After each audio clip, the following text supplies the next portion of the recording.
तेज तभी तक रहेगा जब तक वह संध्या, यदि उसके जीवन में नित्य संध्या का क्रम नहीं है तो ब्राह्मण होते हुए भी उसका ब्रह्म तेज नष्ट हो जाएगा। वो ब्राह्मण तो होगा, कहलाएगा, जन्मना होगा ब्राह्मण, परंतु वो ब्रह्म तेज उसमें नहीं होगा।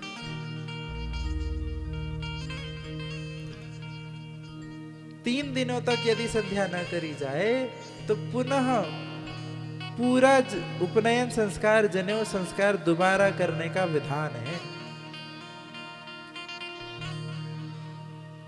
कितनी महत्व की क्रिया है संध्या।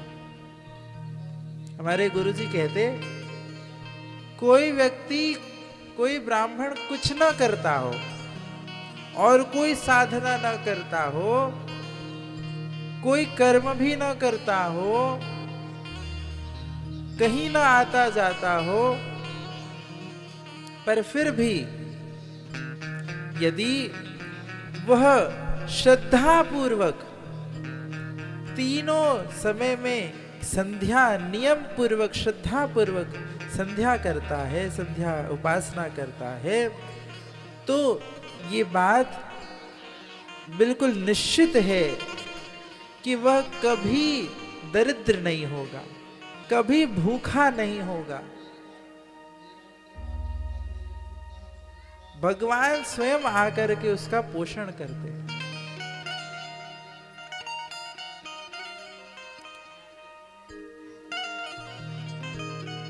संध्या के विषय में शास्त्रों में, नीति शास्त्र में एक श्लोक आता है दान के विषय में। दान लेने का अधिकारी कौन है? ब्राह्मण दान लेने का अधिकारी है, बिल्कुल, परंतु उस दान को वो पचा तभी पाएगा जब वह नित्य संध्या वंदन युक्त होगा।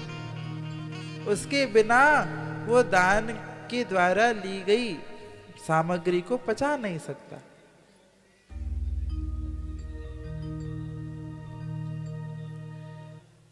काशी नरेश बनारस के महाराजा थे।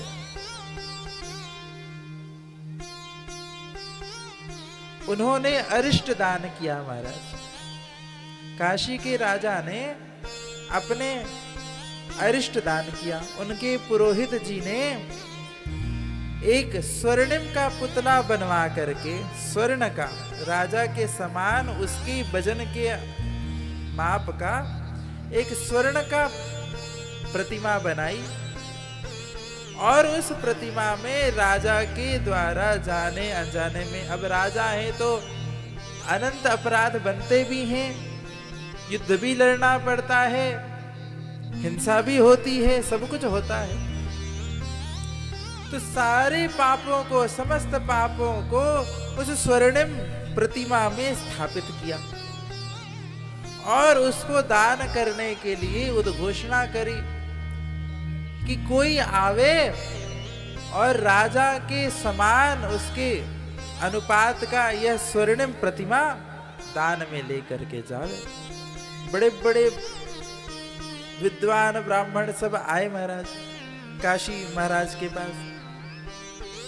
जैसे ही वहां पहुंचे तो सामने पुतला के पास, प्रतिमा के पास जावे तो प्रतिमा एक उंगली उठाती, एक उंगली उठा देता,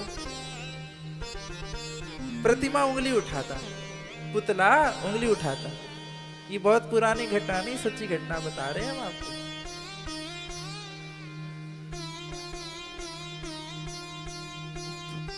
उंगली उठा देता, एक उंगली उठाता। अब वो सामने जो जावे वो तो डर के मारे वापस आ जावे। ये तो अभी दान लिया नहीं, अभी एक उंगली उठा रहा है, उठा करके घर लेकर चले गए, पता नहीं कहाँ करेगा, कैसा उपद्रव मचा दे क्या पता। अब वो समय था, लोग विचारवान थे, अब के होते तो कोई ला दे, हमारा गला भी दबा दे उंगली उठाने की बात का, अभी तो ले चलो स्वर्ण, ऐसा होता। पर लोग विचारशील थे। सब वापस चले जाते। कई महीने बीत गए, पूरे भारतवर्ष के बड़े बड़े विद्वानों को सब क्षेत्र में पता चल गया, सब जा जा करके हो करके आ गए, किसी ने दान लिया नहीं। उसी समय श्री वल्लभाचार्य जी, श्री वल्लभ महाप्रभु वल्लभाधीश उस समय काशी में ही विराजमान थे। उन्होंने देखा कि ये तो ब्राह्मणों की बड़ी हानि हो रही है, उनकी प्रतिष्ठा की हानि है, कोई ब्राह्मण दान लेने में समर्थ नहीं है। तो ब्राह्मणों के सम्मान की रक्षा के लिए वल्लभाचार्य जी स्वयं गए और जाकर के जैसे ही पुतले के सामने खड़े हुए, कहा कि राजन मैं दान लूंगा, संकल्प करो। जैसे ही राजा ने कुशा हाथ में लिया तो प्रतिमा ने फिर एक उंगली उठा दी। वल्लभाचार्य जी ने उसको 3 उंगली दिखाई, और जैसे ही वल्लभाचार्य जी ने 3 उंगली दिखाई, वो प्रतिमा ने अपना हाथ नीचे कर लिया।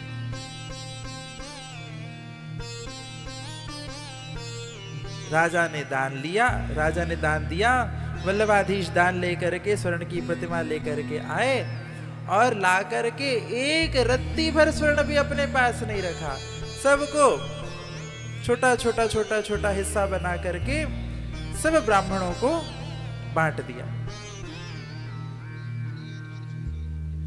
सबने पूछा, वल्लभाधीश ये क्या लीला हुई कि प्रतिमा सबको एक उंगली दिखाता, कोई दान लेने में समर्थ नहीं हुआ? आपने क्या समझा, उसने क्या पूछा, वो एक उंगली दिखाता, आपने उसको 3 उंगली दिखा दी। वल्लभाधीश ने कहा, वो कहता था कि यदि तुम सामने दान लेने आए ब्राह्मण को कहता, यदि तुम एक काल की भी संध्या करते हो नियम पूर्वक श्रद्धा पूर्वक, तो तुम निष्फिक्र हो करके मेरा दान स्वीकार करो।